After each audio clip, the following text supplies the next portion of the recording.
Hola a todos y todas, bienvenidas a esta conferencia del profesor Teuna Van Dijk. Bueno, para nosotros es un agrado poder tener una concurrencia llena, que hayan faltado sillas, no es un despropósito, sino que habla bien de esta visita, digamos.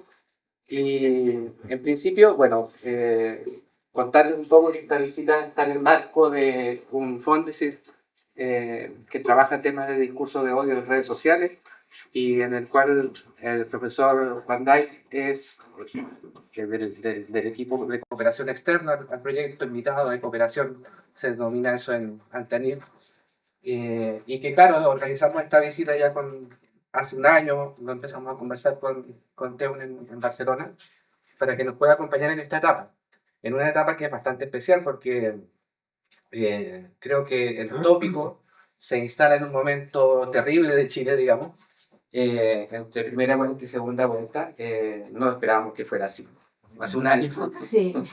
Eh, y, y creo que viene a aportar a la discusión que todos ustedes están interesados en escuchar, pero también para nosotros tiene una satisfacción especial, porque Teo y Patricia son nuestros amigos y tanto Camila como otros investigadores del proyecto, Eduardo Graves en la Universidad de Chile, Carolina Pérez en la Universidad de O'Higgins y Matthew Bernier de acá de Informática, conformamos un equipo que estamos tratando de entender la idea de discurso de odio en redes sociales. Pero claro, para entender ese concepto hay que discutirlo antes y dentro de las conversaciones que teníamos con Teun estaba también eso. Antes de darle la palabra a Teun para que haga su charla, su clase, queremos darle la posibilidad de que la decana dé unas palabras de recibimiento ante tan distinguida visita, ¿no? Bueno, muy buenas tardes a todos y todas. En primer lugar, bueno, felicitar a los organizadores, a este proyecto Fondesit, y los colegas, y en especial al profesor visitante. Es un lujo como universidad, en realidad, tener un académico de la altura, ¿cierto? El profesor Van Dijk. Para nosotros, y esta sala da cuenta del interés de su obra y la importancia que tiene su obra para Chile, América Latina, ¿cierto? Y el mundo. Así que agradecer esta visita. Y como bien decía Luis, en un contexto particular, su obra ilumina y nos desafía a comprender de mejor manera la realidad. Esta semana, el exministro Mario Marcel señaló que hoy día se veía de manera inusitada un odio hacia el Estado como institución, ¿cierto? Y que esa condición era inédita desde la postdictadura, es decir, no se había visto desde la dictadura un discurso de odio contra el Estado como se está viendo ahora. Y eso nos convoca a reflexionar sobre no solamente el poder de los discursos de odio, el objeto de los discursos de odio, sino en realidad, como esta conferencia seguramente va a dar cuenta, ¿cierto?, de cómo eso implica e impacta en las nuevas configuraciones del poder. Así que, bueno, sin más, solo agradecer esta instancia al profesor Van Dijk y a cada uno de ustedes por estar esta tarde acá y estar escuchando, atentos, ¿cierto? Y a los desafíos que también esta charla y esta conferencia nos puede dar para los próximos años y en la coyuntura más reciente electoral. Así que muchas gracias.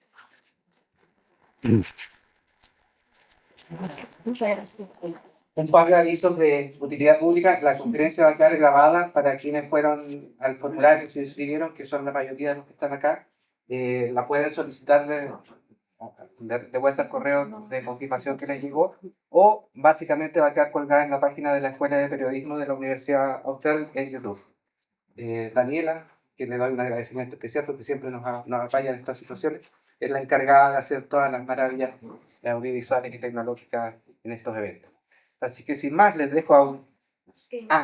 posterior a la conferencia, a la clase o a la conferencia del profesor Van Dijk, va a haber un pequeño coffee, o sea, va a haber una ronda de preguntas posterior a la clase y después un pequeño coffee a la salida de esta misma sala. ¿Vale? Así que sin más, les dejo al profesor Teun Van Dijk para que nos acompañe con la clase que preparó especialmente para los valdivianos. Tú tienes que cuidar eso. porque todavía no funciona. Sí, a ver. Probablemente. Ahí sí. A ver. Vamos. Muy buenas tardes. Primero, muchas gracias a toda la gente que organizaba mi presencia aquí, sobre todo Luis y toda la familia aquí, la gente de amistades, Camila obviamente también. Entonces, no es la primera vez que estoy en Bolivia, también porque estaba aquí para un doctorado y también años atrás por mi visita por turismo. Pero ahora es más académico. Entonces, lo que me gustaría hablar hoy, el tema ustedes ya saben, son discursos de odio. Y lo que quiero hacer hoy es mucha teoría también. Obviamente los ejemplos que ustedes tenemos aquí, y obviamente en menos de una hora no tenemos tiempo de analizar todos los ejemplos, porque como ustedes saben, un buen análisis de discurso, algunos ejemplos ya son horas. ¿De acuerdo? Entonces, la lista también es para ustedes conocer qué tipo de discursos ahora están circulando que ustedes ya saben. La mayoría de ustedes conocen miles de ese tipo de discursos. Aquí hay solamente algunos ejemplos que Luis ya me ha mandado algunos y otros que yo encontré en internet. Entonces son discursos de todos lados, de redes sociales, del Mercurio, etcétera, etcétera. Entonces, ese tipo de cosas. Entonces, el objetivo principal hoy es convencer a ustedes de ya no usar la expresión discurso de odio. Por razón que yo voy a explicar hoy. Me gustaría que ustedes usen la noción de discurso de dominación, discurso de abuso de poder. Dominación es abuso de poder. Esa es la cosa. Entonces, vengo con bastante teoría para explicar ese tipo de cosas. Ese es el objetivo principal. Entonces, porque si hablamos sobre odio, hablamos sobre emoción. Y yo prefiero hablar sobre poder y abuso de poder, y no de emoción. Pero porque Luis y sobre todo Camila me decían, porque tú ahora estás trabajando sobre cosas de emoción, porque tú no hablas un poco de emoción. Entonces yo precisamente lo hago también hoy como parte de eso. La parte de teoría es sobre emoción, sí. Y también explicar por qué eso no es lo que es importante hoy. Lo explico también porque uno de mis últimos libros, dos últimos libros, uno que tiene que ver con un tema de hoy, que es en inglés, librito pequeño en Cambridge, que se llama Discourse and Ideologies of the Radical Right. ¿De acuerdo? Un librito de apenas 100 páginas en inglés, y un libro penúltimo sobre el discurso de los movimientos sociales. ¿De acuerdo? Ese yo estoy trabajando. Y ahora estoy trabajando, es un libro que se llama la cognición de los movimientos sociales, ¿de acuerdo? Porque casi todos los trabajos sobre movimientos sociales trabajan sobre muchas cosas, pero son muy poco sobre discurso y aún menos sobre cognición. Lo que ocurre en la cabeza de activistas en general no es algo que la gente en sociología trabaja. Por eso ahora el libro para mí muy complicado, porque la primera vez también para mí un libro que tiene que ver con la cognición de la gente en movimientos sociales. Y parte de ese libro también es emoción. Por eso también Camila decía, ¿por qué no hablas un poco sobre emoción? Entonces hablamos mucho hoy sobre emoción, porque ese discurso de odio tiene que ver con ese. Bueno, esa es la idea. Entonces, déjame resumir en pocas palabras primero sobre emoción. Después yo voy a relacionar eso con discurso, con poder y otras decisiones más. Pero hoy primero sobre esa cuestión de odio y emoción. Entonces, una emoción tradicionalmente se relaciona con cosas del cuerpo. Es como una cosa embodied, ¿no? Una emoción que se siente, que se puede medir. Entonces las teorías tradicionales tienen que ver con esa cosa del movimiento del cuerpo. Eso es muy importante. Pero aparte de eso también hay una teoría de emoción que tiene una parte más cognitiva, que a mí me interesa también. Entonces, para resumir esa teoría clásica de emoción ya de 10, 20 años, que también hecho por un colega mío que ya murió hace años en Amsterdam, se llama Nico Freida. Él escribió un libro hace años que se llama The Emotions, las emociones, y también después otro libro que se llama La Ley de las Emociones. Entonces, eso. Y la teoría va así. Entonces, es una reacción muy corta y después un poco más. Entonces, primero una situación en que ocurre algo. Entonces, la gente presta atención. Es una cosa que en inglés se llama un concern, ¿no? Una cosa que está preocupada. Esa es la primera cosa. Esa situación tiene una evaluación, lo que en inglés típicamente se llama, yo voy a usar esa palabra en inglés para que ustedes reconozcan las palabras claves que ellos están usando, es appraisal, appraisal como evaluación. Entonces la idea es en una situación, una cosa te llama la atención, y entonces evaluando esa situación, eso te preocupa, esa es la primera cosa. Y si esa opinión sobre una situación de comunicación, una situación te preocupa mucho, eso puede generar una emoción. ¿De acuerdo? Entonces tiene una situación donde hay una cosa que llama la atención porque es peligroso o algo así. Entonces es una evaluación, un appraisal, y ese appraisal es la causa de una emoción. Y la emoción no solamente es una cosa del cuerpo, etcétera, que se puede sentir, sino también está causando una acción. Tú vas, tú quieres irte o defenderte o protestar, etcétera, etcétera. Entonces, appraisal, emoción, acción. ¿No? Esa es la teoría clásica de Nico Freire, Scherer y otra gente más. Entonces, no voy a elaborar mucho porque es mucha teoría, muchos libros, muchos artículos. La primer paso. Ahora, lo que yo quiero hacer hoy, muy corto también, y después también en el libro que estoy terminando ahora, es recuperar una teoría. Entonces yo voy, digamos, elaborar esa teoría un poco más, ¿de acuerdo? Porque cuando ellos hablan sobre una situación, entonces no sabemos exactamente lo que ocurre aquí. Entonces ellos hablan sobre appraisal, pero no saben exactamente dónde está. Y también nos habla mucho sobre la situación y muchas cosas más. Entonces yo voy a recuperar una noción muy vieja que algunos de ustedes conocen, de la teoría del discurso. Entonces una noción de la comprensión del discurso que yo elaboré hace años, que se llama Walter Kinch, y trabajamos una noción que se llama sobre modelos de la situación. La idea fue, por ejemplo, un discurso no es coherente tal cual porque las palabras tienen una relación. No, la coherencia del discurso no es tanto en el discurso, sino lo que la gente en la cabeza construye. Lo que ellos en la cabeza construyen es un modelo de la situación. Situation model. Y eso, hace 20, 30 años, mucha gente de psicología están usando eso para muchos experimentos sobre la comprensión del discurso. Y la aplican en discurso, en educación, en política, etc. Entonces, es una noción muy, muy importante, la idea de modelo de situación. Entonces, siempre, si tú estás en una situación, como ahora también aquí, ustedes tienen una situación, modelo de la situación en la cabeza. Eso es fundamental. Entonces yo pensaba, si esa gente de psicología que trabaja sobre la emoción habla tanto sobre una cosa en una situación, ¿por qué no reformular la teoría clásica de ellos? Son psicólogos. Muchos psicólogos también, psicólogos sociales.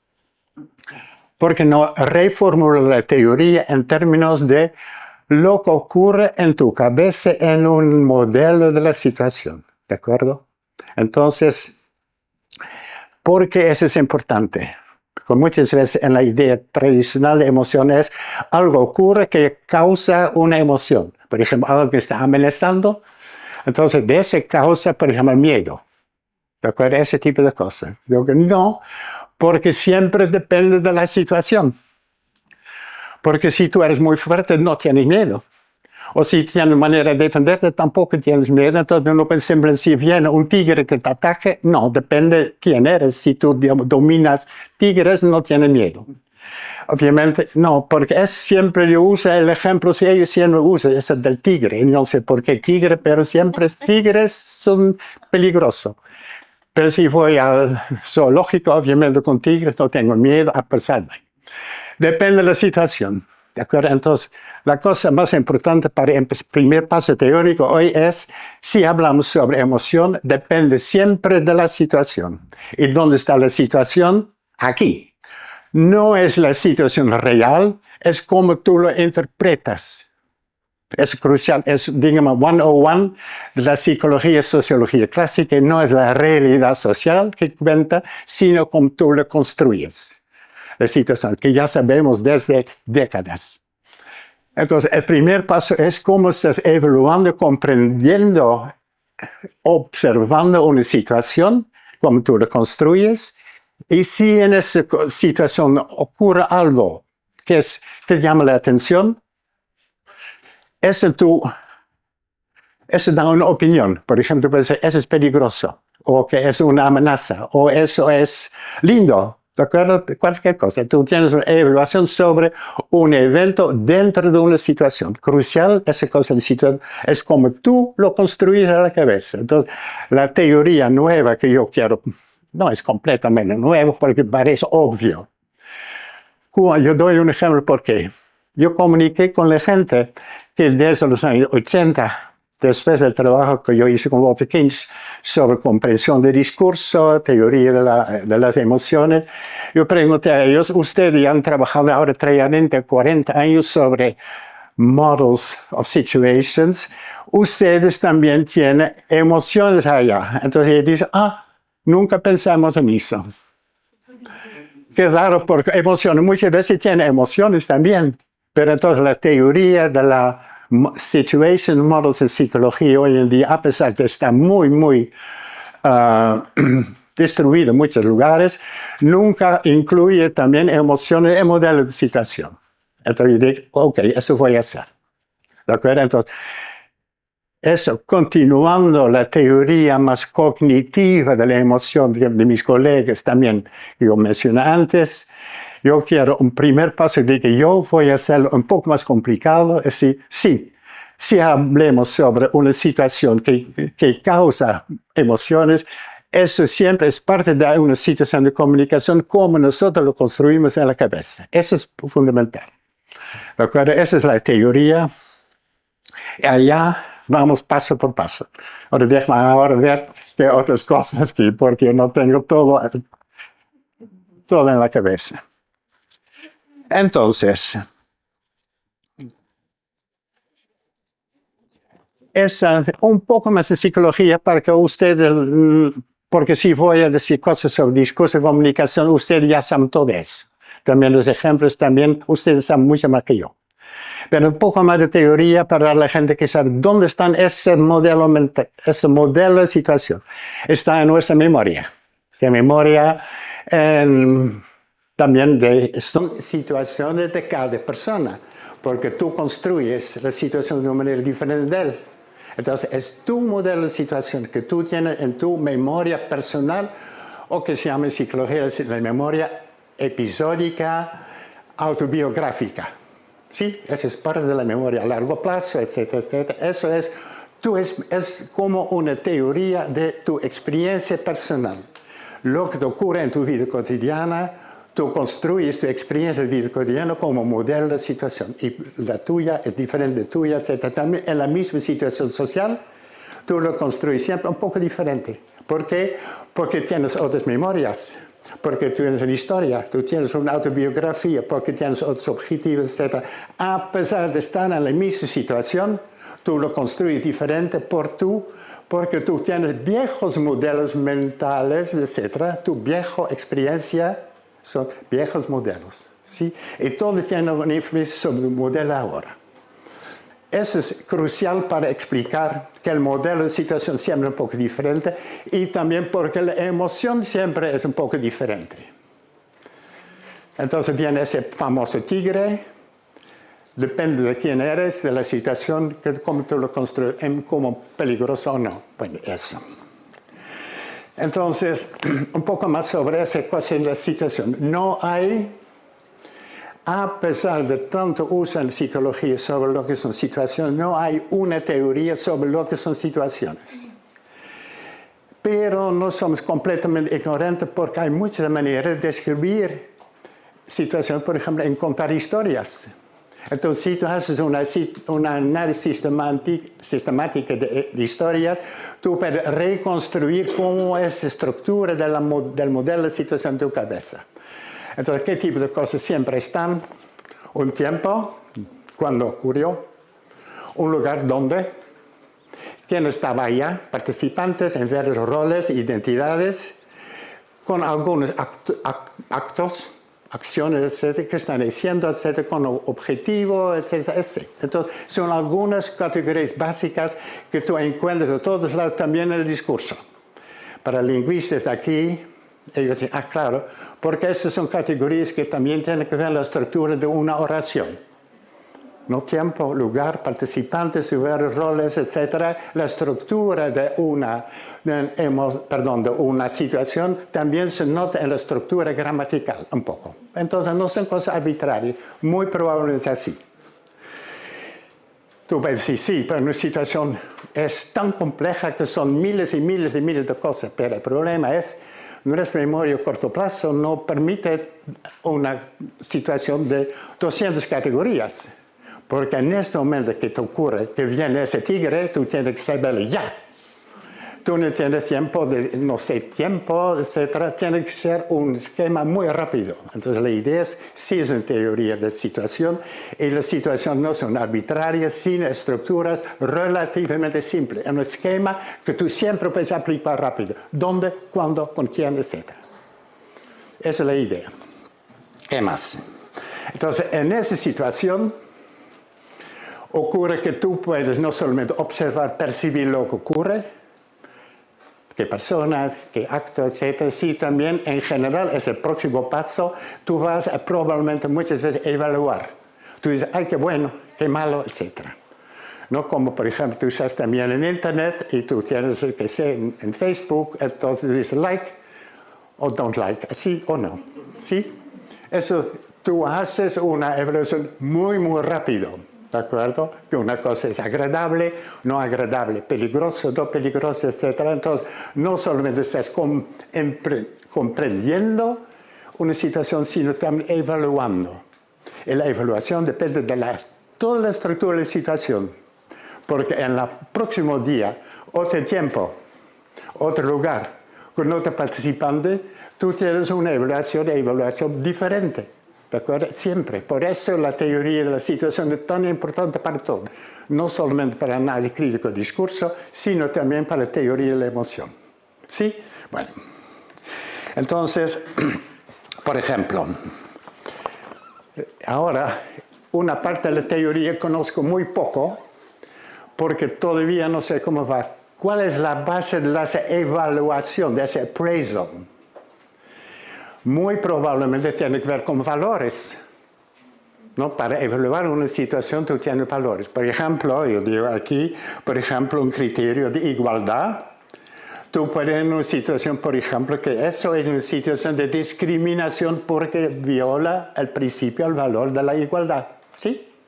Entonces eso puede producir una emoción que se llama rabia. Puedes ser furioso sobre el trato desigual de una persona porque entonces tú tienes una evaluación negativa, es una decisión que alguien, por ejemplo, está tratado de una manera no igualitaria. ¿Sí?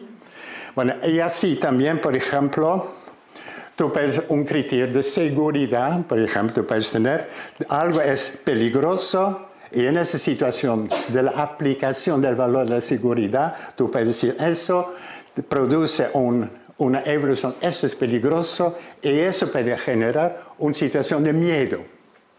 ¿Tú ves cómo va?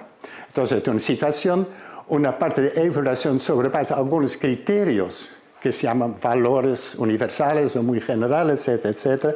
O, por ejemplo, una situación criterio de intimidad, algo que es atractivo, y eso puede, por ejemplo, causar una amistad, amor, etcétera. ¿De acuerdo? Entonces, cada situación tú tienes una base muy general de valores que tú en tu cultura es siempre un poco diferente, porque no en cada cultura la evolución de situación es exactamente lo mismo. Obviamente depende de los valores de la cultura, ¿de acuerdo? Entonces, dentro de los valores de una cultura, tú estás evaluando una parte de la situación como atractivo, peligroso, etc. Y eso genera esa cosa del miedo, o del atractivo, o del amor, o por ejemplo la rabia, o de la envidia, etc. ¿De acuerdo? Entonces, la idea ahora es esa. Sobre la base de esos valores culturales se aplica una evaluación de la situación y todos los aspectos de la situación de comunicación, la situación contribuye a esa interpretación y también de género de la evaluación y por eso también de la emoción.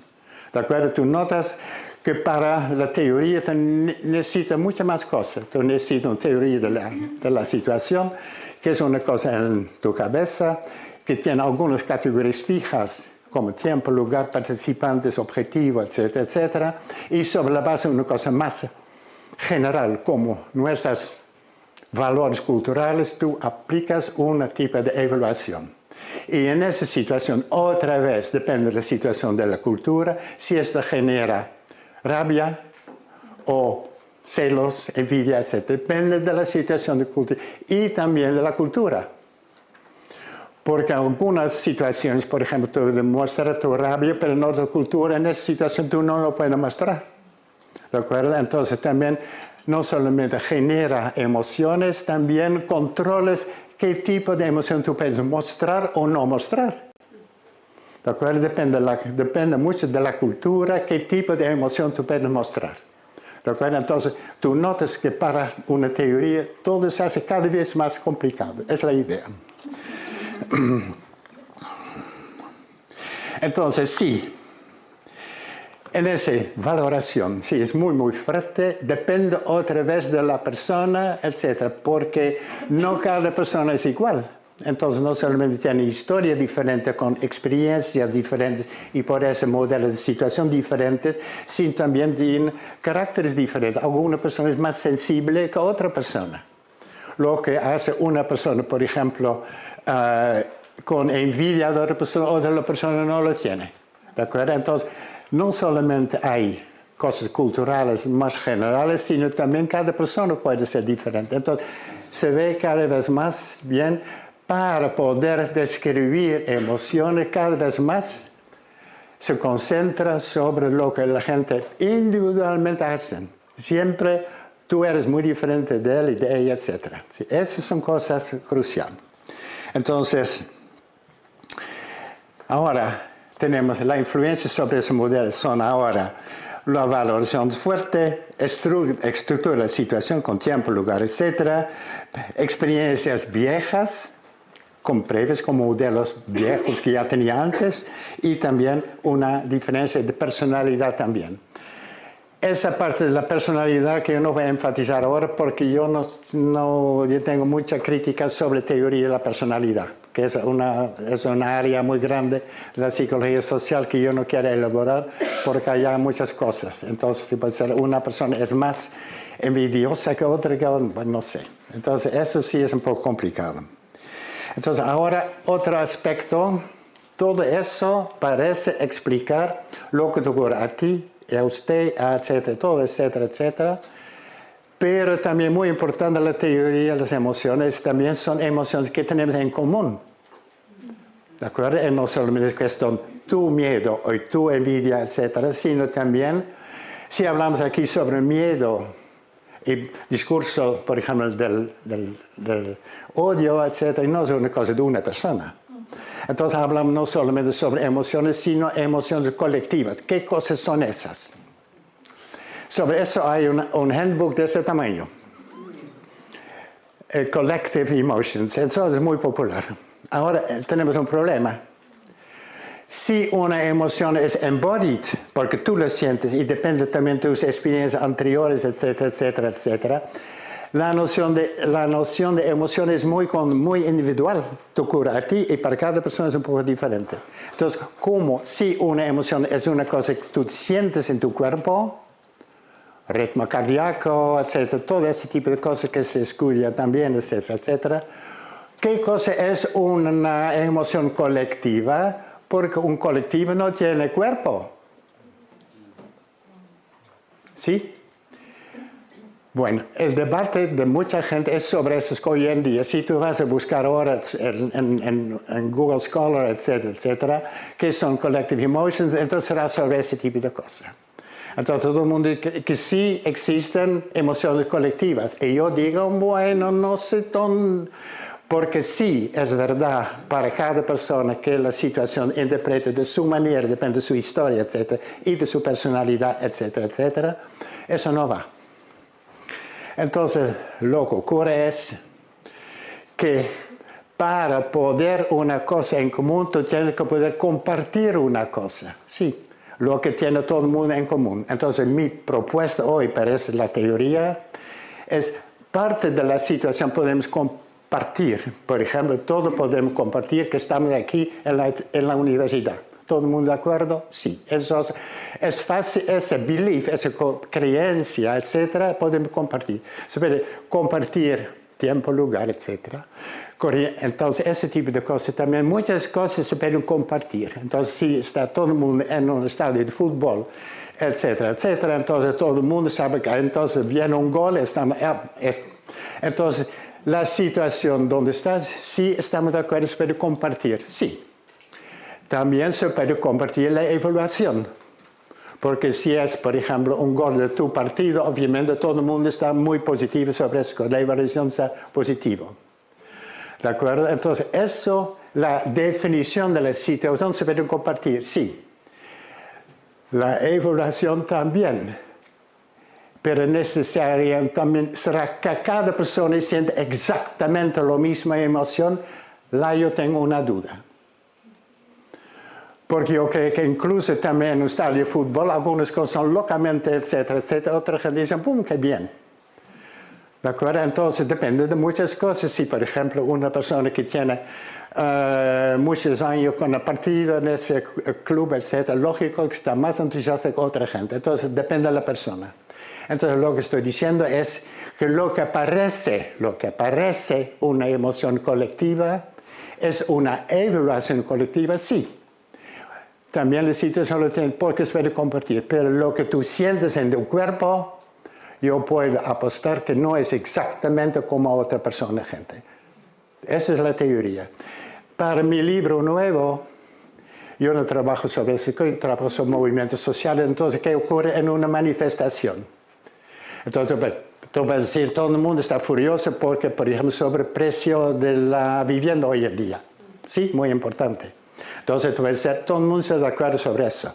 También una evaluación negativa, también. Pero como ese genera una emoción, es para cada persona un poco diferente. Es la idea es, todo el mundo tiene el mismo objetivo. Estamos ahora en una manifestación, etc. Tenemos la misma evaluación de lo que pasa en la sociedad, pero lo que yo dudo es que hay una emoción de verdad colectiva. Lo que estoy diciendo ahora es una tesis, usted tiene que criticar después porque es una tesis para hoy también. Lo que muchas veces se llama una emoción colectiva, de hecho es una opinión colectiva que se puede compartir, pero no una emoción.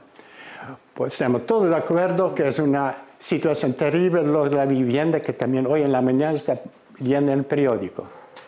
Pero que todo el mundo tiene exactamente la misma emoción, yo tengo mucha duda porque depende de muchas cosas. Si desde años y años no consiste una vivienda nueva, tu problema es más furioso que en otra situación. ¿Sí? Entonces, lo que parece una emoción colectiva, yo creo, de hecho, es una evaluación, un collective opinion, and not a collective emotion. Pero muy, un libro de ese tamaño que dice que no es verdad. Entonces, ¿qué puedo decir yo? Yo no sé. Bueno, eso es un debate importante. Ahora, sobre esa cuestión de discurso de odio. Entonces vamos a resumir, si es un discurso de odio, odio sería, primero, muy importante, es una cosa de personas. Y odio también tiene que ver con el cuerpo. En principio, un odio es una cosa en este momento, ¿no? O también parte de la teoría de las emociones que es una cosa no de años. Sí, en este momento es furiosa, se nota, se puede medir. Sí. Pero si tú dices, yo odio a Trump, todo el mundo, de acuerdo, la mayoría de la gente aquí también va a decir sí, pero eso es un odio o simplemente una opinión muy fuerte. Yo creo que es una opinión muy fuerte. Cuando tú dices, I hate Trump, y también la noción de hate speech, discurso de odio, básicamente son cuestiones de opiniones y no de emociones. Porque me parece muy poco probable que tú odies a Trump tanto que durante años tú tienes una excitación más rápida. No, poco probable. Si tú defines como parte de la teoría de la emoción también una cuestión incorporado, entonces como embodied, yo creo que no puede ser. Porque es una emoción muy rápido. Eso no, etcétera. ¿De acuerdo? Entonces, yo propongo, por razones puramente teóricas, que no es un discurso de odio, sino un discurso de opinión. Y eso sí se puede compartir. Por opinión se puede compartir. Beliefs, etcétera, se puede compartir. Emociones, yo no sé.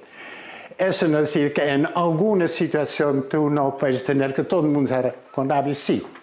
En esa situación sí, pero también yo diría que cada persona será un poco con rabia diferente de otras personas.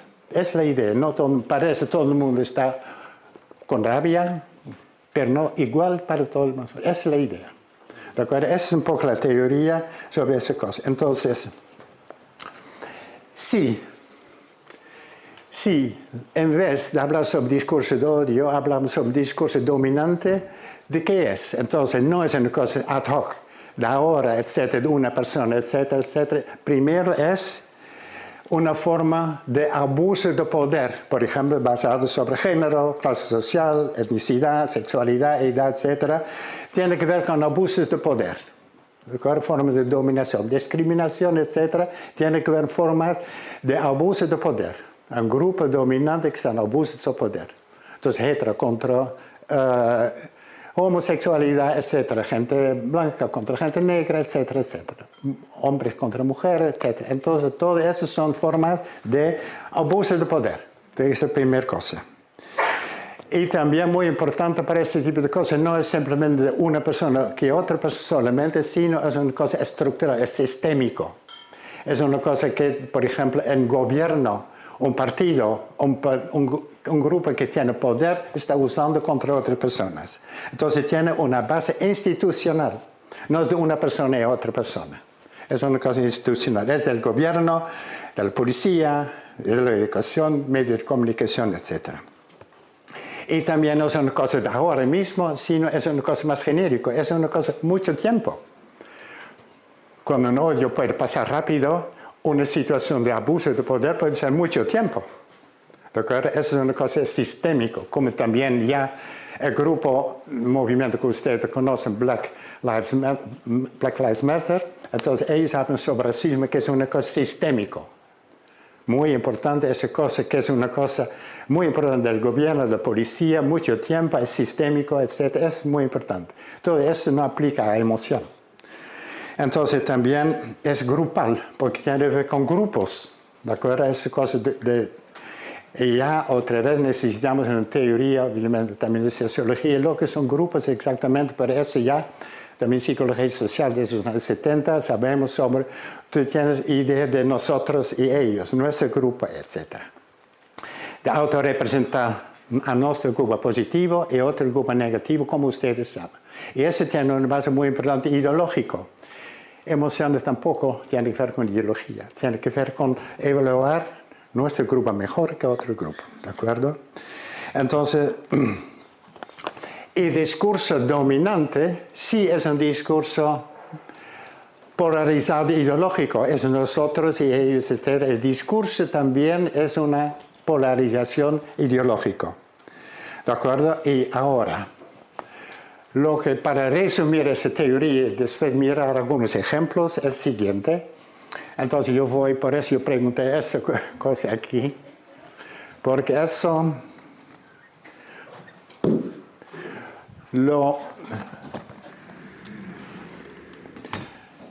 cuando estaba pensando en hoy, en la preparación, yo dije, pero también se parecen muchas cosas. Entonces, la teoría entonces es estamos hablando sobre lo que ocurre aquí.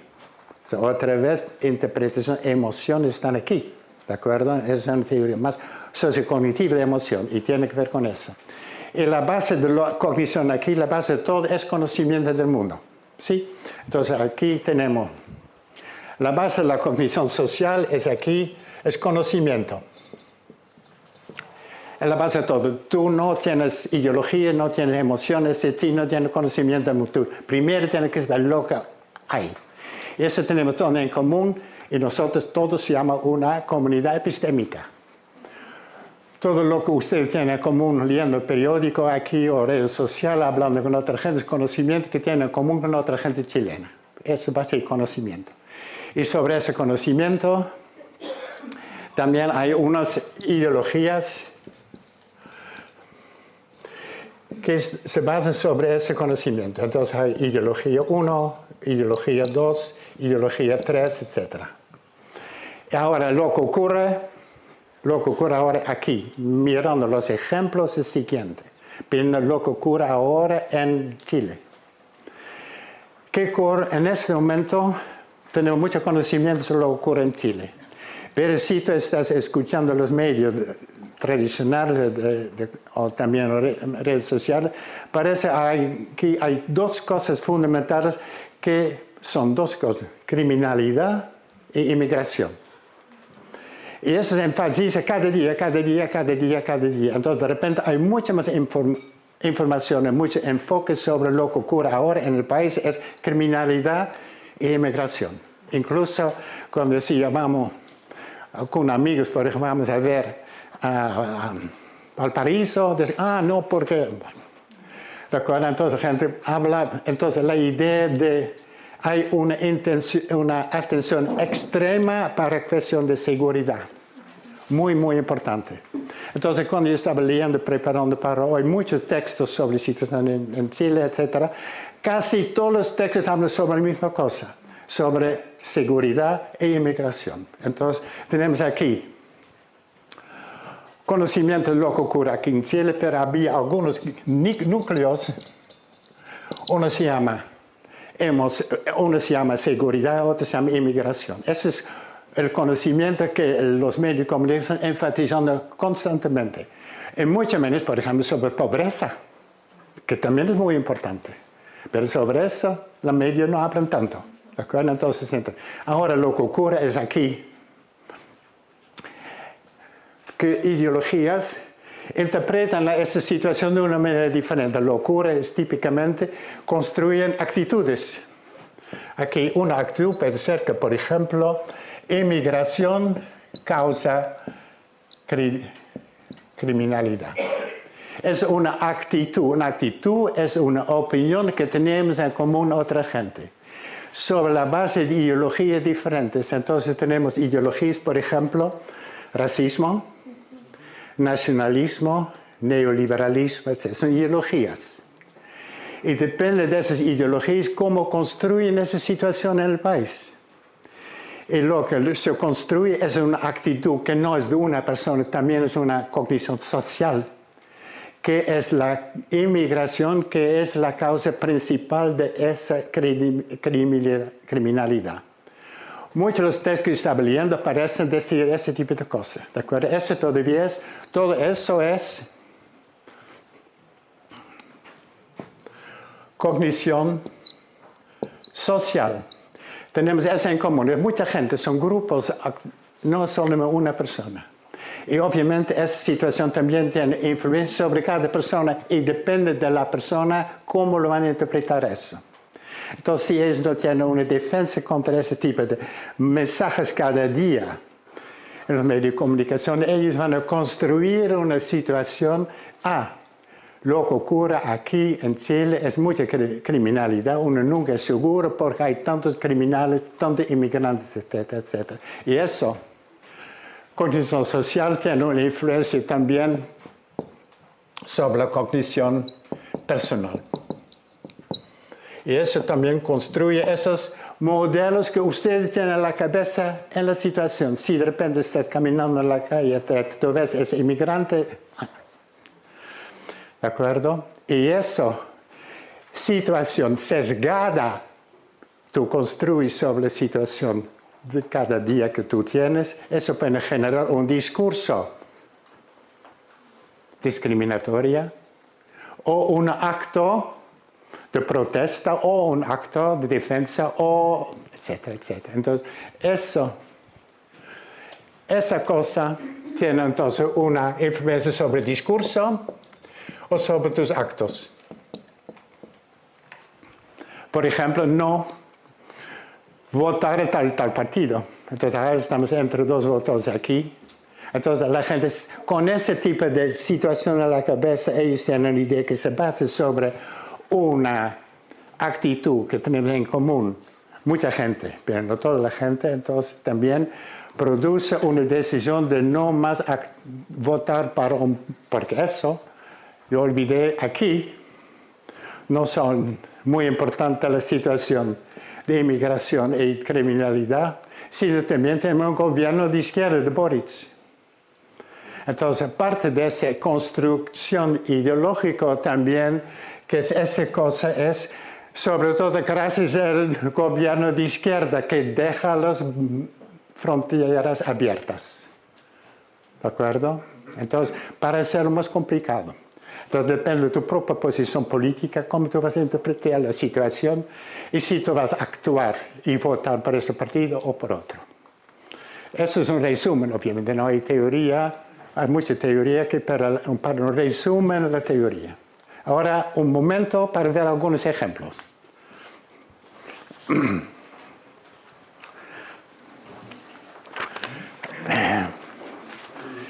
Entonces, yo había muchas tesis de hoy, es que el discurso de odio no es una cosa que vas a encontrar. Mi otra tesis es que aquí hay mucho discurso, pero no hay ningún odio aquí, ninguna emoción. Hay mucha opinión, pero hay ninguna emoción. Entonces, discurso de odio no, es un discurso de opinión, es un discurso sesgado, no sé qué, es un discurso de opinión. Y también depende de quién habla. Por ejemplo, primer texto que Luis me mandó, entonces yo digo, es un texto, por ejemplo, de Sergio Muñoz Rivero, y yo por casualidad, yo digo, ¿quién es ese señor? Él hizo su doctorado en mi universidad en Ámsterdam. No había idea, pero ahora lo sé. Ese señor que tiene más o menos mi edad, entonces un señor elegante, etcétera, que escribe en Mercurio, un periódico oficial, obviamente de derecha, no voy a decir extrema derecha, pero de derecha, digo así. Y él dice lo siguiente, la definición del 14 de diciembre estará condicionada por la necesidad. Si yo voy a hacer el discurso, yo voy a poner cada palabra. Y necesidad tiene que ver con la modalidad de algo no pensar otra cosa que. ¿No? Cada persona que sabe un poco de lógica es que esa necesidad es la modalidad más fuerte. Entonces, necesidad de hacer retroceder la delincuencia, reforzar el orden legal, etc. Aquí, en un texto del señor no exactamente de tradición muy de derecha, porque yo comprendo que el señor es un viejo comunista. ¿Sí, no? Entonces, si un señor que ni tampoco es de tradición, etcétera, de extrema derecha, sino un viejo comunista, cuando él está diciendo que necesita ahora la situación que la delincuencia reforzar orden legal, esa cosa, law and order, tan importante, en un tal contexto, hay pocas dudas respecto a que las fuerzas de derecha tienen la mayor chance de hacer, etcétera, etcétera. Entonces, cuando él lo dice, es una situación, descripción aquí de la situación. Entonces, cada texto en este papel que estoy leyendo es una descripción de la situación aquí en Chile. Y eso está leyendo, escuchando en la televisión cada día.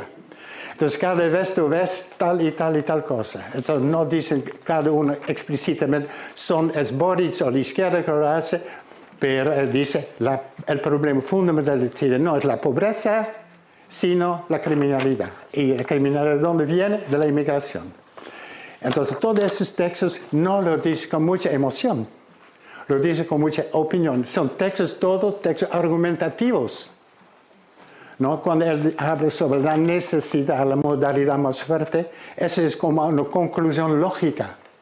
Eso necesariamente es el caso, no es una opinión, sino es una cosa necesaria. Bueno, ahora una cosa completamente. Luis nos mandó, por ejemplo, cosas de televisión también. Entonces yo tuve una cosa de TV, entrevistando en Iquique, también la televisión. Un señor migrante, su forma de vivir, estamos cansados de la delincuencia. Ya tenemos la delincuencia nuestra chilena y el taco con nuestros extranjeros. La delincuencia aumenta. Que basta extranjero, basta. Hemos tenido muchos emigrantes, mucho. Eso tú puedes decir es un discurso de odio. Sí. Depende también si es, pero yo creo que es un discurso de opinión. Porque dice, etcétera, no sobre su propio, porque una emoción es cuando te atacan a ti. Pero mira, el pronombre es plural, es nosotros. Entonces habla en términos de una opinión colectiva. Es como nosotros chilenos, etc. No es porque yo me siento atacado, sino nuestro aquí en Chile. Entonces es una opinión colectiva. Entonces la cosa es, tú vas a ver, cuando la gente habla sobre esas cosas, primero no es una expresión de una opción, no está furiosa. Es simplemente tiene una opinión muy fuerte negativa sobre inmigración. El otro ejemplo, éramos pobres, relativamente pobres. Ahora vemos a quedar en la miseria. Si antes teníamos pocos ingresos como país para la salud, la vivienda, ¿cómo vamos a quedar ahora? Otra vez es con una pregunta retórica al final, otra vez es un tipo de argumentación. Ya tenemos así algo con inmigración que está empeorando las cosas, etc. Y por eso. Entonces, todos esos textos son textos de argumentación. Si fuera una clase de análisis discurso, seríamos esas cosas. Mirando, mira tal y tal cosa, etc. No son expresiones de un rabio personal, sino una argumentación colectiva que vienen de esos discursos colectivos. Esa es la idea. Entonces, por ejemplo, en el ejemplo 4, la gente pobre de Chile es la que más está sufriendo. Ese es un texto de una persona. Parece un texto de sociología. ¿Sí, no? Entonces, son cosas que la gente que simplemente están argumentando para eso. No podemos más inmigrantes porque ya somos tan pobres, etc. Esas cosas. Entonces, otra vez, no son discursos de odio, son discursos de evaluación, etc. Porque por muchos textos también de autoridad, el problema fundamental de Chile en ese momento es la criminalidad y la actitud, no la actitud, la opinión colectiva es por la inmigración. Y el contexto sociopolítico de un gobierno de izquierda. ¿De acuerdo? Eso es la estructura. Todas otras cosas de la sociedad en ese momento no son tan importantes. Entonces, por ejemplo, en el 5, apoya también a carabineros y fuerzas de orden porque resguardan nuestra seguridad. Viva la patria, viva Chile. Usted no necesita ser especialista en ideología para saber que es un texto nacionalista, etc. Y también, todo lo que estoy diciendo es eso. En ese librito mi último librito, que se llama Discourse and Ideology of the Radical Right, yo explico la noción que no hay partidos, no tiene una ideología de extrema derecha, sino la extrema derecha tiene clusters colectivos, en conjuntos de ideologías. Es una combinación de neoliberalismo, de racismo y de nacionalismo. Esa combinación, ese clúster de ideologías se muestra en estos ejemplos. ¿De acuerdo? Es que es contra inmigrantes y sobre todo diferentes de nosotros, y también no chilenos, entonces prioridad Chile, vive Chile, etc. Entonces, aquí, en un ejemplo, aquí, en ese discurso muestra toda esa estructura. ¿De acuerdo? Entonces muestra una ideología nacionalista, muestra una ideología racista y también cuestiones de neoliberalismo, todo junto. ¿De acuerdo? Entonces eso, la idea es, espero, si ustedes tuvieran tiempo de mirar los otros ejemplos, no hay mucho tiempo. Entonces tú vas a ver que todo se explica muchas cosas que antes no era tan complicado. Por ejemplo, En 6, o Vocero Económico de Senado Jara confirma que podrían regularizar hasta 360.000 inmigrantes ilegales, increíble, etcétera, etcétera. Esa explicación. Muchos de los textos racistas, que yo trabajo sobre las cosas de racismo en el discurso desde los años 80. Mis primeros libros en 80 eran sobre discursos en Holanda sobre inmigración en los medios de comunicación que ocurre aquí también aquí en Chile. Entonces, muy típico también de esas cosas es el uso de muchas estadísticas. Entonces, siempre este tipo de cosas. Muchos de esos textos tienen que ver con, por eso son textos de argumentación. ¿De acuerdo? Hay que argumentar que es absurdo, etcétera, etcétera. ¿De acuerdo? Entonces, si tuvieron más tiempo, pero voy a terminar aquí, ustedes pueden tomar este tipo de cosas con tratar de explicar las cosas en términos de una combinación de ideologías, un clúster, también sobre todo racismo y nacionalismo junto que se llama nativismo, eso junto con neoliberalismo, se explica mucho de este tipo de cosas. Y esas son las ideologías que están aquí, que se construyen sobre la situación aquí en Chile. Aquí hay una actitud sobre esa cosa, por ejemplo, aquí la actitud que se llama criminalidad causada por inmigración. Esa es la actitud. Y eso se aplica también en la situación que la gente construye para cada persona también, no solamente que es social, sino tan personal. Y esa cosa aquí, cuídese. Tú comprendes que también la teoría de las situation models también explica muchas cosas de lo que ocurre en los discursos. ¿De acuerdo? Pero ahora yo quiero más bien tener comentario, pregunta, crítica, etc. Eso por ahora. Gracias.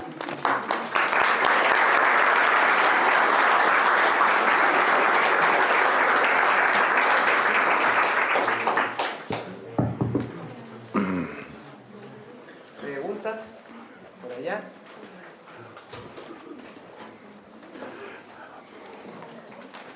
Yo voy un poco más para allá para comprender mejor también.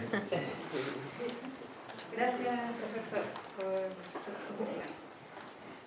Muy interesante.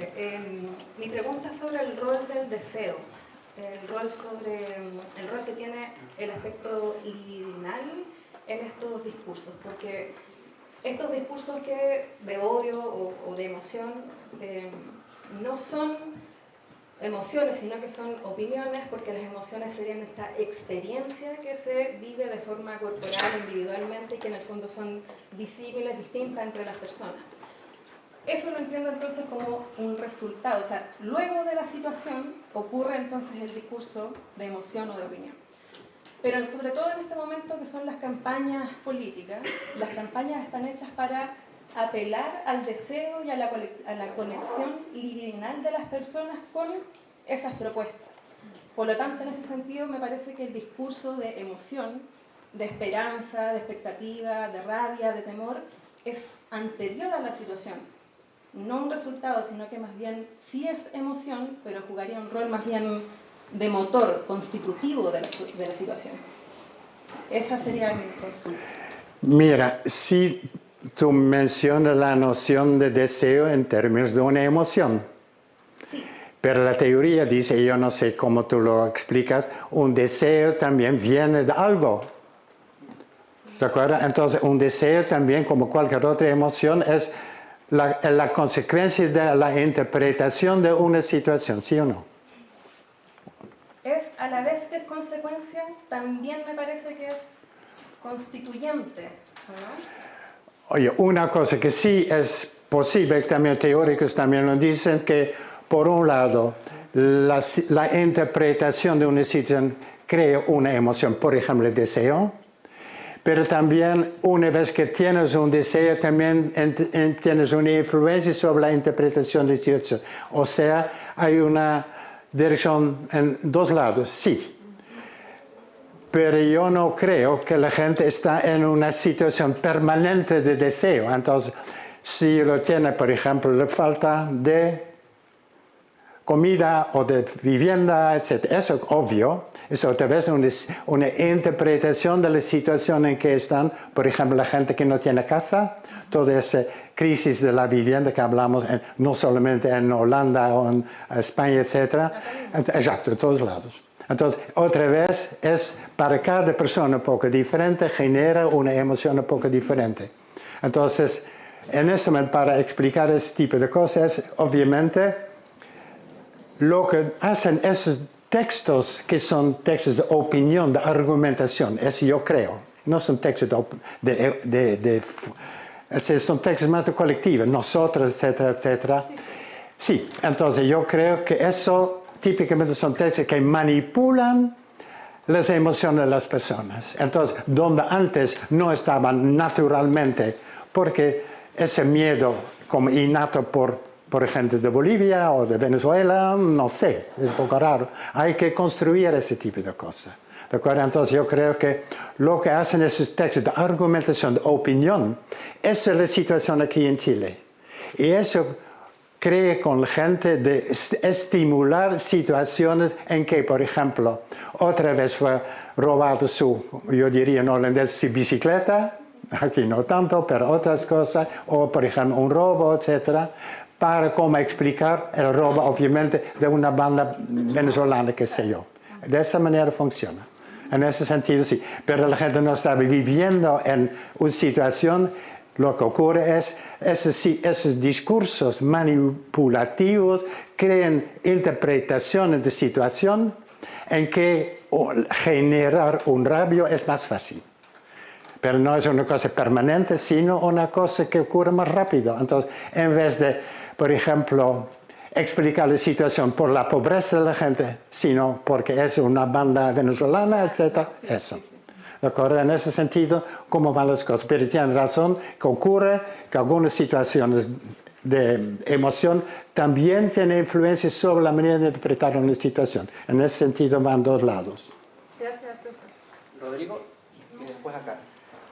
Un punto de partida es la teoría de la emoción, ¿no? Sí. En la posición que usted ha expuesto, diría yo, clásica, en el sentido que trabaja con las emociones básicas, esta idea del cambio brusco del estado corporal. Pero hay otras visiones que plantean que hay siempre un estado corporal, un correlato corporal, que está en la base de la situación de la persona, el estado en el cual se encuentra. Y no habría, por lo tanto, una no emoción. Yo le pregunto a usted, por ejemplo, ahora, usted diría que no tiene en estos momentos una emoción, no hay una emoción presente en su discurso al estar aquí. Si pensamos que siempre hay un estado corporal, la emoción sería un componente de la experiencia humana constante. Y esos componentes, por supuesto, están influidos, como dice usted, por los elementos de la situación y son activantes muchas veces de discursos y actuaciones. Y en la situación también existe un fenómeno, ¿no?, que es el de ir compartiendo los estados corporales, estados que se contagian, que se viven, ¿no? Es decir, hay procesos de sincronía. Sí. Y climas emocionales, de modo tal que esos modos de estar corporal en determinados espacios, sobre todo cuando se comparten elementos culturales, pues muchas veces son en común y pueden activar y expresarse comunicativamente a través de la acción y el discurso ahora escrito. Ahora, obviamente, cuando usted va al papel, no va a encontrar en el texto que nos entrega la emoción, pero tras esos sujetos que hicieron esos enunciados, pues sí, puede haber emociones que están presentes y ser comunicativamente muy relevantes. Básicamente son dos preguntas. Es decir, primero, yo no me asocio tanto con la teoría de la emoción que tiene que ver con cambios de cuerpo. Entonces yo digo que la teoría clásica, como tú dices, de la emoción es lo que se puede medir, ¿no? Entonces es Ekman y mucha otra gente más que trabaja. Esa es una cosa. La teoría que estoy defendiendo aquí es la teoría más cognitiva de la emoción. Entonces, en términos de appraisals, evaluación, que tiene una causa para una emoción y la emoción tiene como un efecto sobre tal y tal acto. Esa es la base de la teoría. La única cosa que voy a reformularme es precisamente en términos de modelos de la situación. En ese sentido es una nueva versión de la teoría clásica, es una cosa. La otra cosa es sobre la cuestión de la influencia de los cuerpos. Entonces, obviamente, sí. Si tú notas que otra gente que está furiosa también, por razones también de los famosos también neurones de espejo, la gente tiene la idea, si tú ves a una persona llorando, tú tienes la idea también de tener triste. Por eso también funcionan los películas también, tú ves a una persona en una situación triste, también te vas a triste. Esa cosa, como tú mencionas, de contagio, etc. Eso sí. Entonces, una causa posible de una emoción colectiva es esa cosa de compartir por observación, por contagio, etcétera, etcétera, etcétera. Eso sí implica. Pero es una cosa que puede favorizar ese tipo de cosas, pero es necesario. Pero a pesar de toda esa cosa, no todo el mundo frente a una peli triste está llorando. Entonces, ahí no es como una cosa automática, es una condición que puede favorizar, o hacer más probable que tú también te sientes triste, pero no es una causa necesaria de ese tipo de cosas. Entonces, sí. Se puede, en principio puede compartir, como dije, una definición de la situación. Tú puedes compartir también una evaluación, algo negativo o positivo. Pero la causa de todo ese appraisal, de esa evaluación sobre la emoción, depende también de la persona. Y alguna persona es más sensible y llora al final de la televisión, la otra persona no. ¿De acuerdo? Entonces, sí tiene ese tipo de influencia, pero lo que estoy diciendo ahora, hay variación personal. No todo el mundo en una manifestación es igual, tiene la misma rabia. Eso estoy diciendo. Y no, entonces, obviamente, ver que todo el mundo está rabiando porque lo comunicamos muchas veces, no solamente en nuestro cuerpo, sino también a través del discurso, porque están furiosos, etcétera, etcétera. Entonces, hay muchas maneras de compartir la evaluación, pero no necesariamente, pero solamente hace más probable una emoción que tenemos en común. Así lo interpreta la situación. Así lo veo.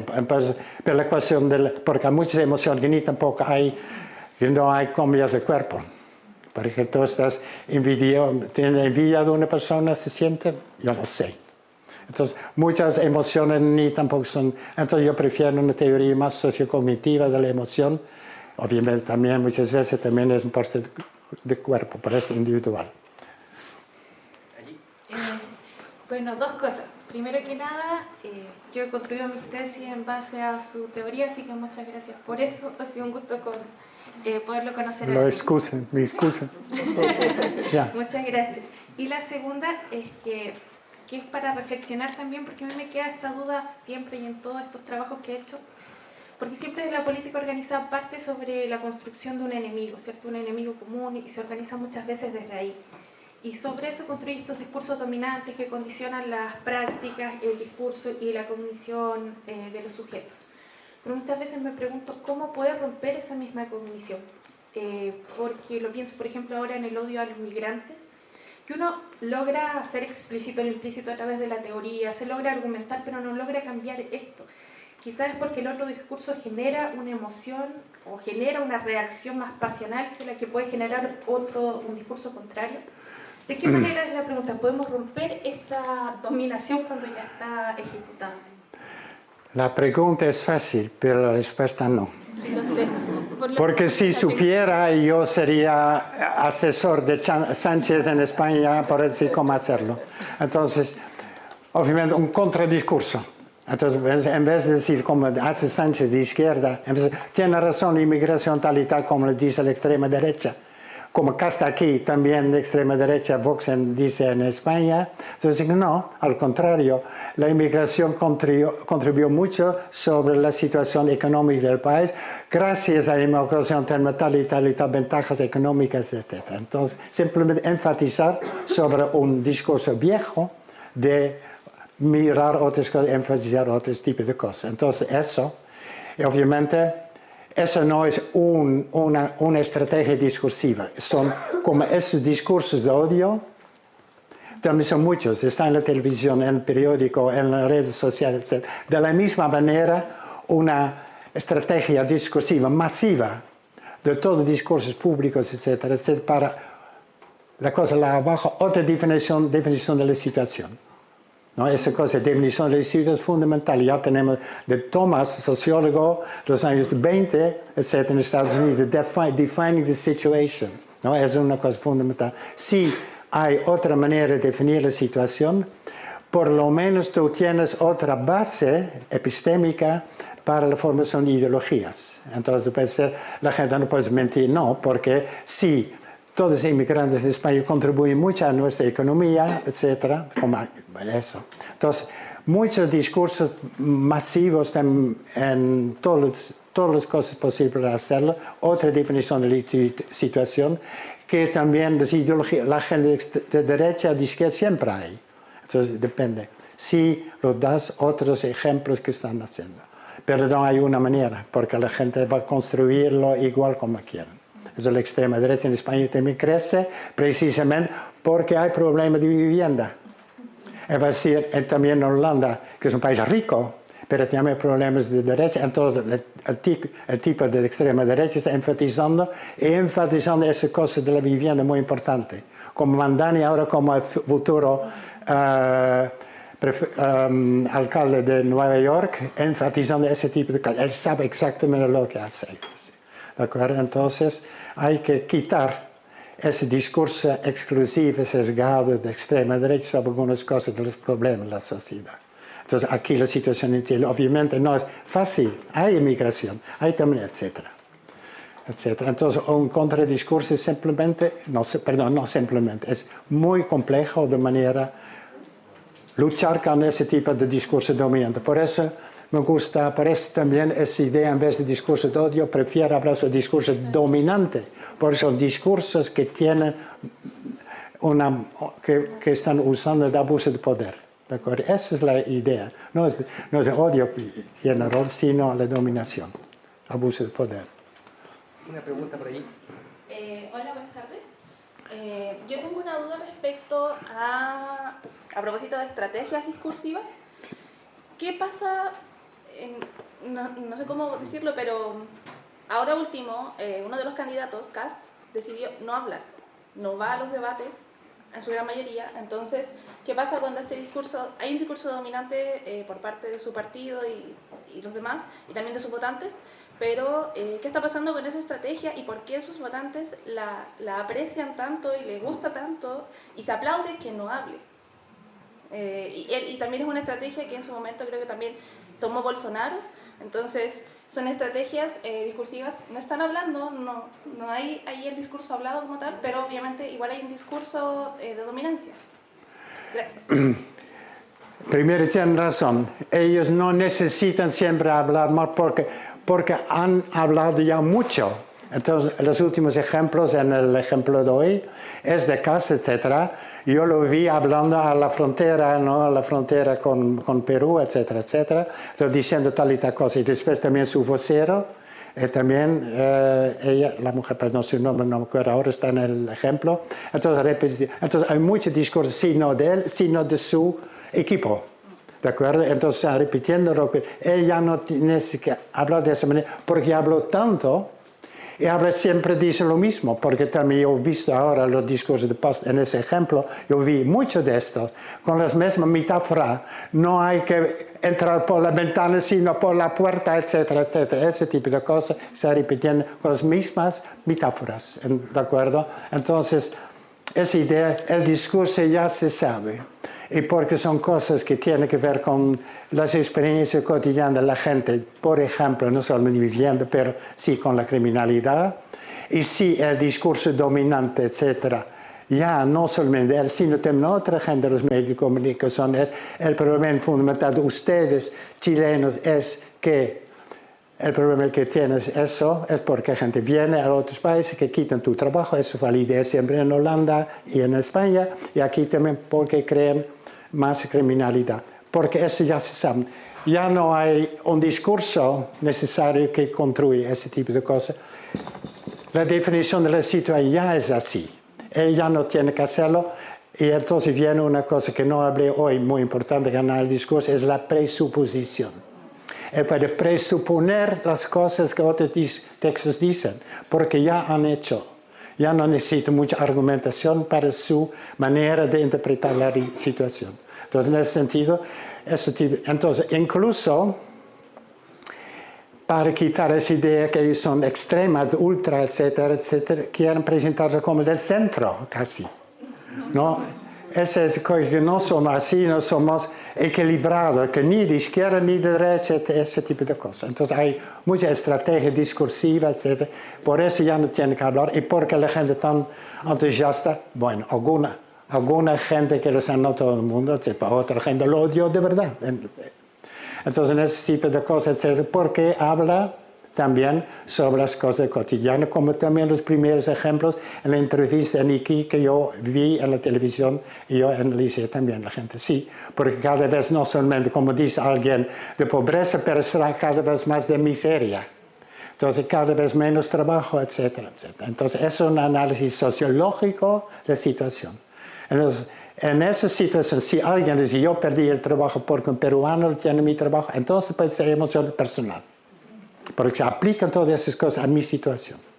¿De acuerdo? Necesito muchas cosas, ya no hay que decirlo, porque después de tanto discurso público de todos lados, desde Mercurio hasta las redes sociales, ya, entonces en esa situación. ¿Más preguntas? Por cierto, si no hoy, porque yo tengo mi correo, usted encuentra mi correo de todos lados, etcétera. Si no tienes una pregunta hoy, lo mandas por correo, etcétera, y yo prometo, yo siempre respondo a mi correo, siempre. Entonces, y si no lo sé yo voy a decir a otra persona que sabe mucho mejor que yo.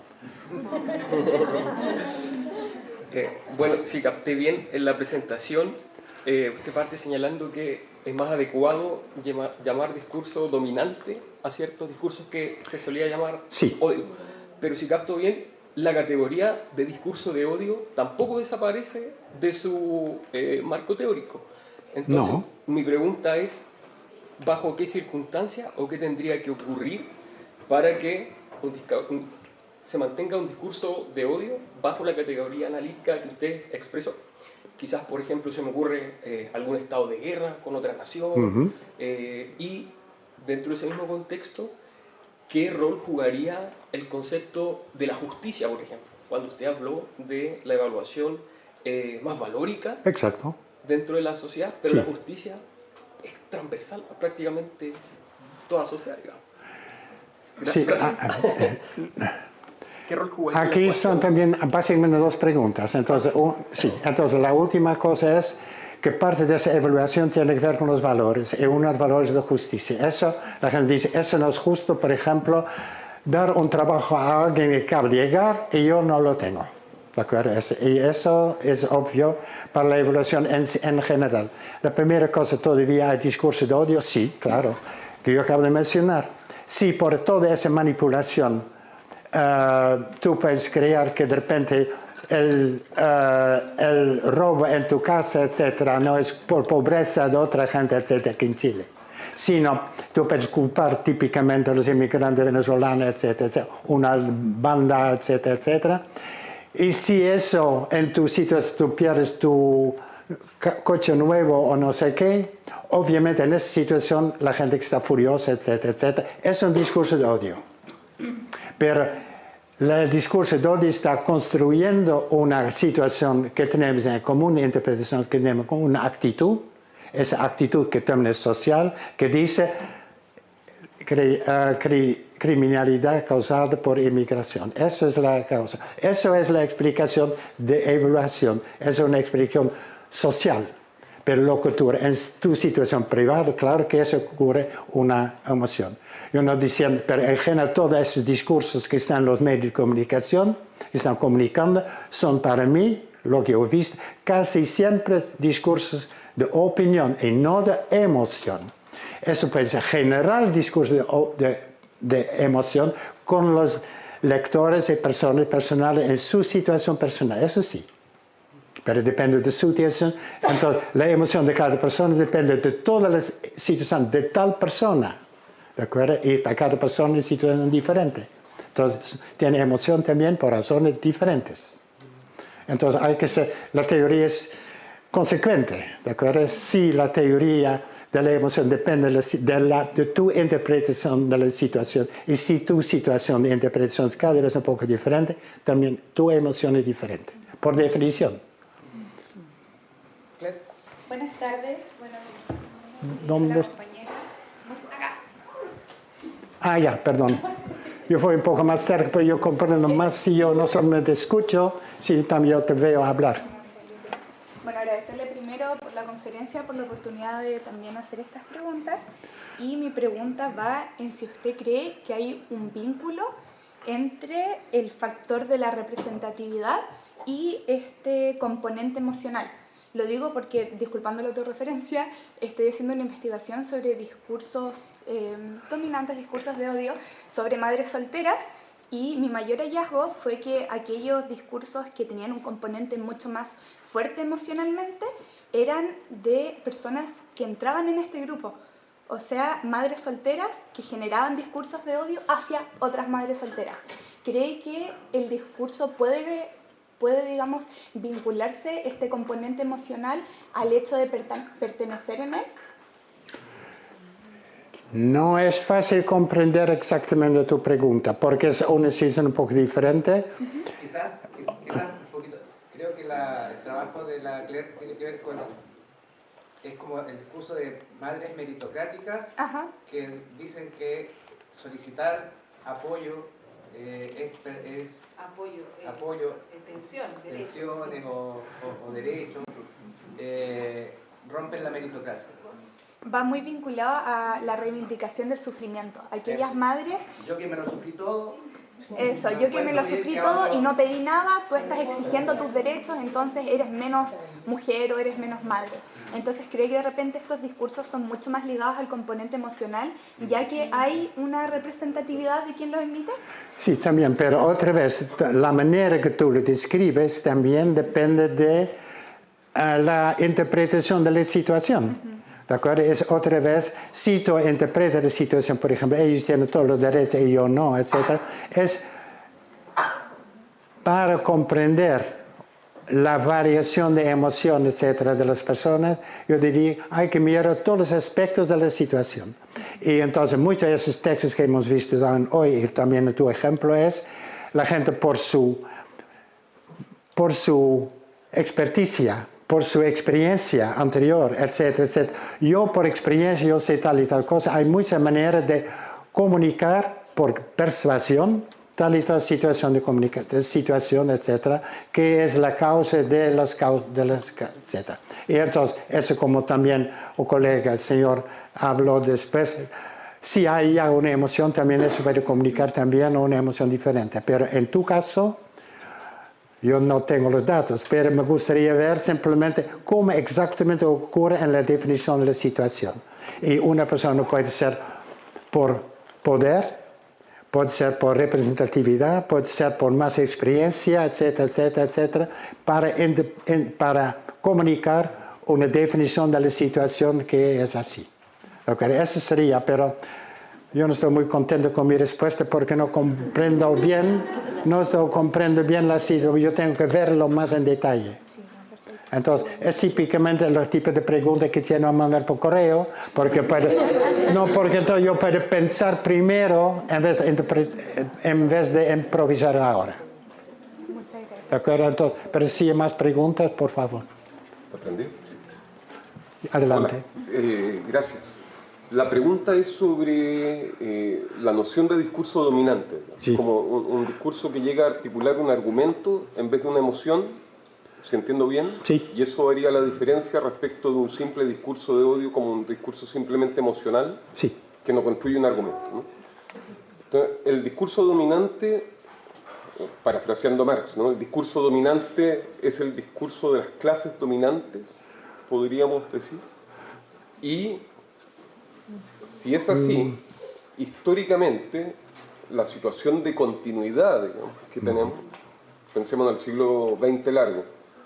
Hay una tremenda continuidad en torno a las ideas rectoras con algunos periodos de alteración, pero podríamos decir que en general el grueso de la población ha abrazado la continuidad de un modelo más que su transformación, salvo en ciertos periodos. Y ahí. La novedad sería, actualmente, además de las tecnologías que permiten la difusión, ¿habría alguna novedad histórica en que el discurso dominante sea un discurso que no aborda la crisis de la vivienda, sino como un argumento falaz, digamos, como ideología? Cuando yo hablo sobre cuestión del discurso dominante, no va muy bien, entonces algo no. ¿Sí? El discurso de discriminación, entonces es forma de abuso de poder. Entonces es como hombres contra mujeres, chilenos contra inmigrantes, todo ese tipo de cosas. Esa es cuestión del discurso dominante. Eso no del grupo dominante de la sociedad. Eso también es una parte. Pero ahora puede ser un discurso, por ejemplo, de un viejo publicista, etcétera, en el Mercurio, es parte del discurso dominante en periódico oficial, etcétera. Pero obviamente lo que está leyendo cada día en las redes sociales también puede ser un discurso dominante, porque simplemente es lo que tú estás leyendo, porque las redes sociales no están típicamente abiertas a todas las vistas opuestas a este tipo de cosas. Entonces también el discurso dominante, la noción de dominación puede ser varias maneras, porque tiene más poder, porque tiene más una posición diferente, porque tiene más acceso a las redes, a los medios de comunicación, etcétera, etcétera. La forma de, lo que es el criterio de la dominancia son cada vez un poco diferentes. Y lo que diferente con hace 20 años es obviamente hoy las redes sociales. Antes era sobre mi trabajo en los años 80, 90, sobre racismo en la prensa, yo tengo un libro de 91 que se llama Racism in the Press, se llama Analizando la prensa de Inglaterra sobre inmigración, y dicen la misma cosa, pero los periódicos ahora lo mismo de todos lados en las redes sociales también. Entonces, es el discurso dominante de otra manera. Entonces, hay diferentes maneras también sociológicas de definir la dominación. Entonces, en ese sentido, cuando yo digo el discurso dominante es o bien el discurso de un grupo dominante, blanco contra etcétera, chileno contra inmigrante, etcétera, hombres contra mujeres. Eso es la cuestión de la polarización que hablamos también sobre grupos diferentes. ¿De acuerdo? Esa es la idea que viene de psicología social. Entre nosotros y ellos, la polarización ideológica entre un grupo, de nuestro grupo y sus intereses, y otro grupo no, en ese sentido. Entonces, me gustaría no hablar sobre discurso de odio, sino esos discursos que estoy leyendo son discursos de una posición dominante. Nosotros chilenos contra ellos, nosotros hombres, etcétera, etcétera. Esa es la idea. Es en esa idea dominante. Bueno, consultando también y comprendiendo a la emoción de forma personal, como lo explicaba, sí encuentro que el discurso apela a una emocionalidad y a lo que quiero oír, y connotación o opinión siempre son connotaciones y opiniones negativas que se vuelven mucho más masificables. Es por eso el odio lo estamos hablando ahora como un discurso dominante. Es porque yo no estoy hablando de otra emoción como el amor, o puede ser el miedo o cualquiera. ¿Por qué el odio? Por las connotaciones negativas y por la perspectiva negativa que generan opinión. ¿Por qué? Y es sistemático igual, porque acá en Chile la criminalización antes era al barrio pobre, al pobre era ahora el inmigrante era el antes del pobre, pero se sigue generando ese discurso de odio y criminalización.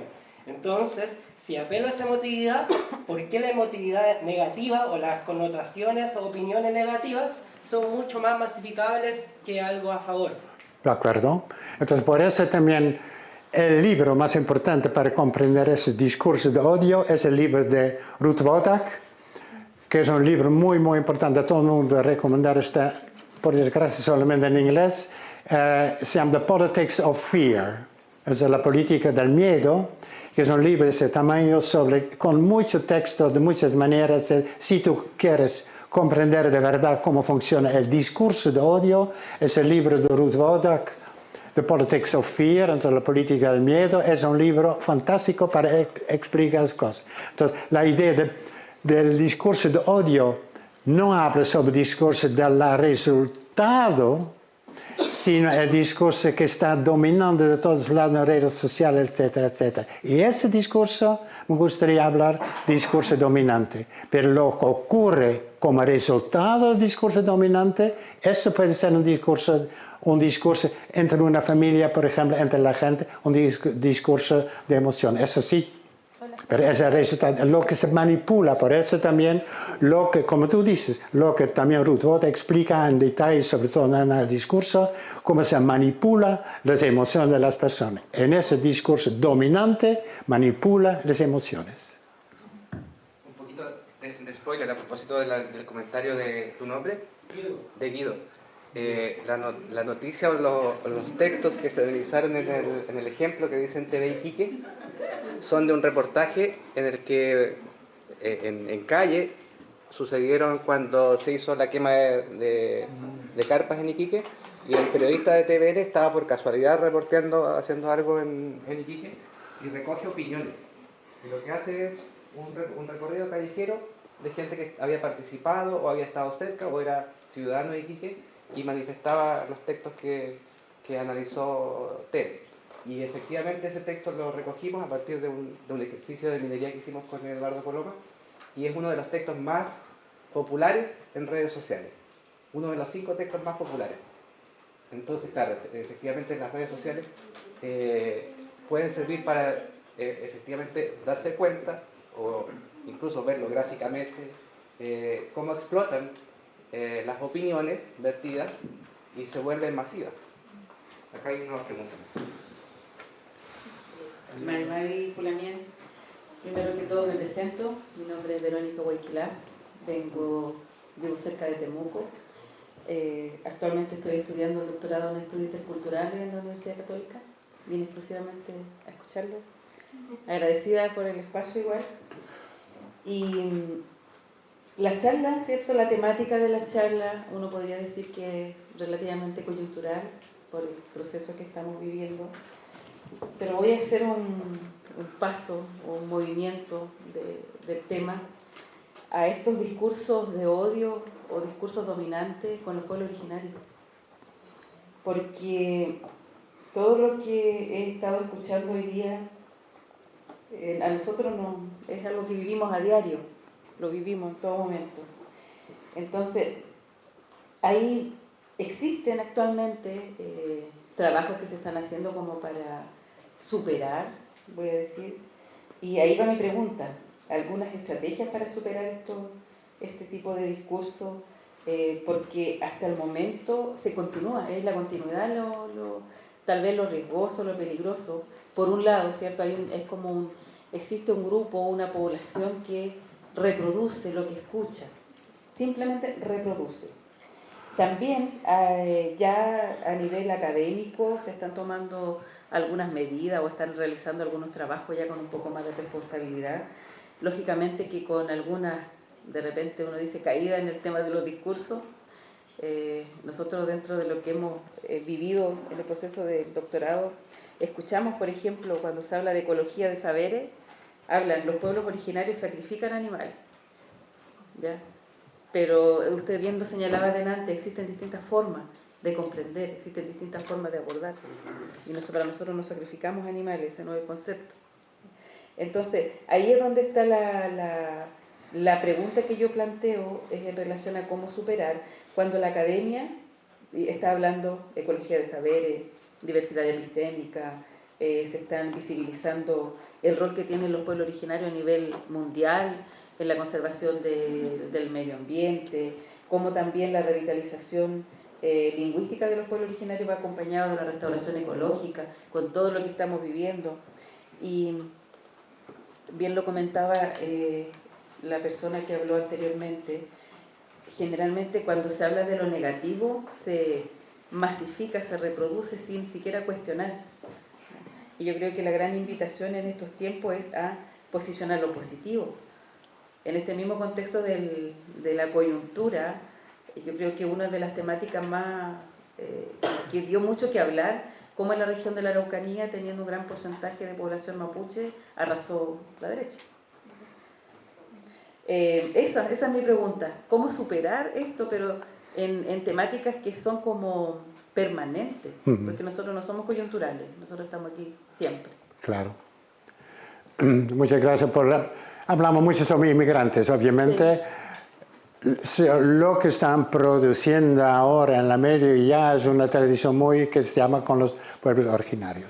Y ese tipo de reacción también lo conozco desde muchos años, trabajando con colegas de la Universidad de Temuco precisamente, sobre todo los prejuicios, etc., y textos contra. Unos textos también en la hoja, también creo que Cas mismo, cuando habla sobre el terrorismo local, etc., cuando dice que estaba aquí, etc. Entonces, esa idea de asociar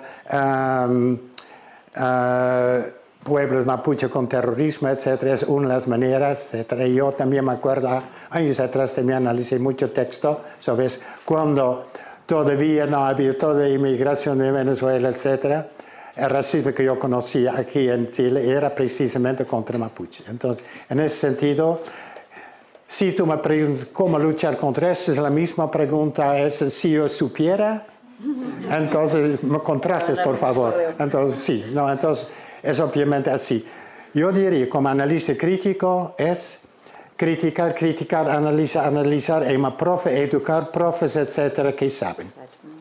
No, yo, porque no soy política, la única cosa que yo tengo un poco de ciencia, entonces ciencia, educar, y poner en la cabeza de todos los profes aquí también, no solo en Chile, sino en otros países, un tipo de análisis que prepara ese tipo de análisis crítico de la situación. En qué cosa, de dónde viene ese prejuicios, etcétera, etcétera, contra Mapuche, etcétera. Porque en la última decisión sobre las constituciones, etcétera, donde había por primera vez una fuerza para la gente mapuche, etcétera, que de repente la mayoría en el país no quería. Entonces, obvio. Entonces también, por razones que ya hablamos sobre discurso dominante, no quería ese tipo de cosas. Entonces, donde hay problemas es obvio.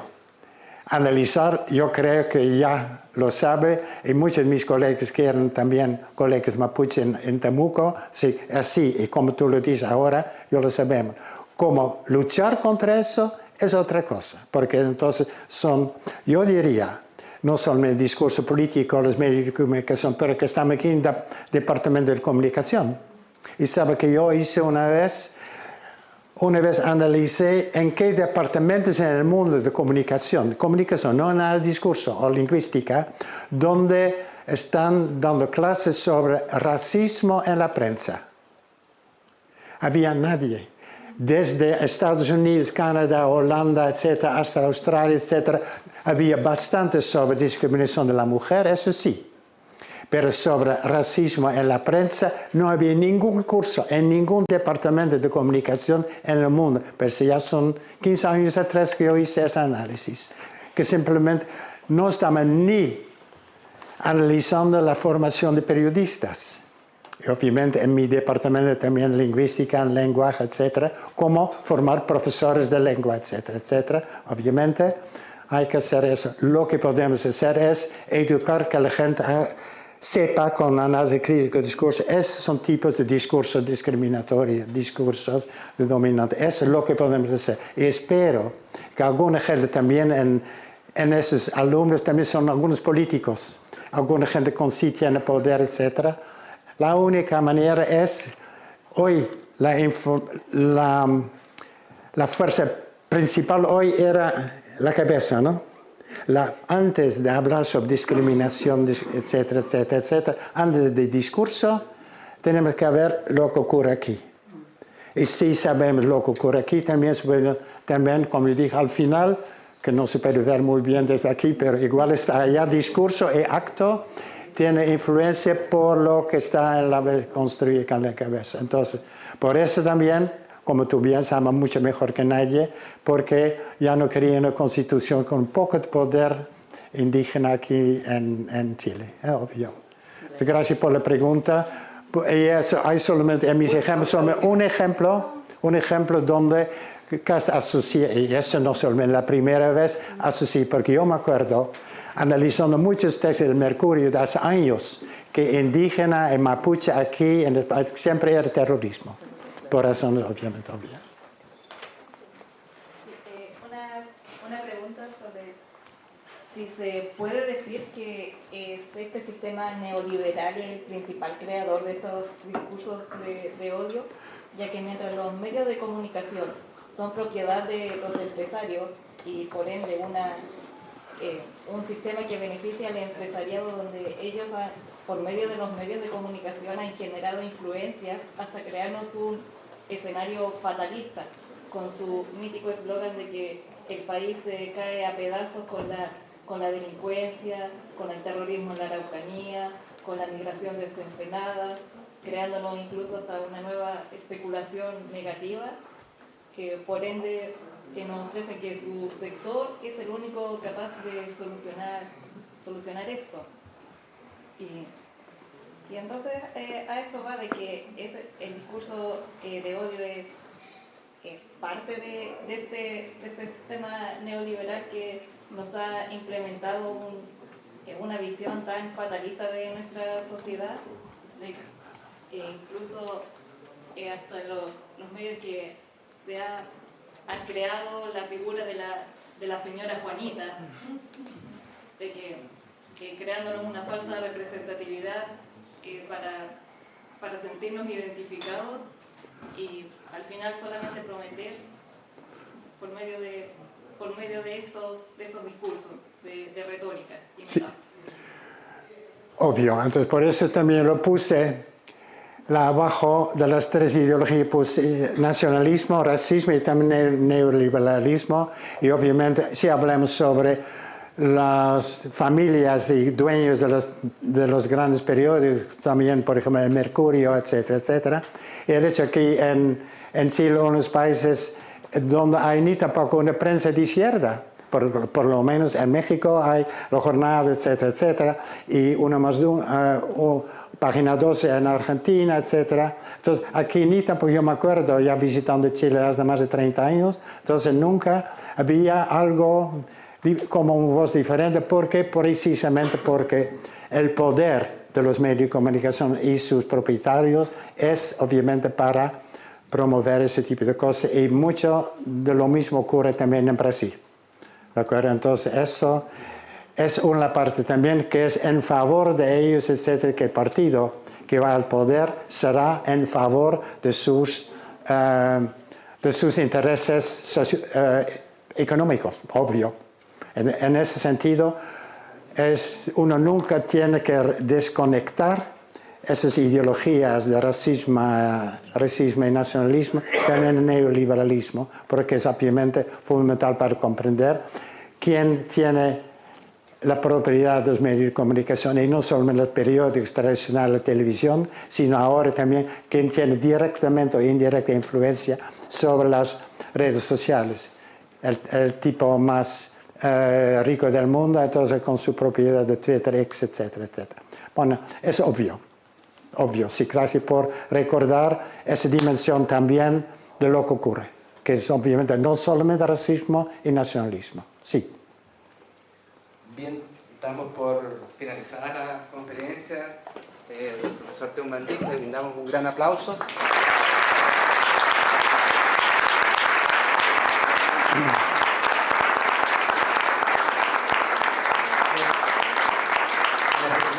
Les recuerdo que la conferencia va a quedar en la cuenta de YouTube de la Escuela de Periodismo. Y efectivamente, como decía el profesor Valdín, siempre contesta los correos, no sé cómo lo logra. Así que si alguien se ve inquieto con alguna pregunta, no dude en recurrir al ofrecimiento. Gracias.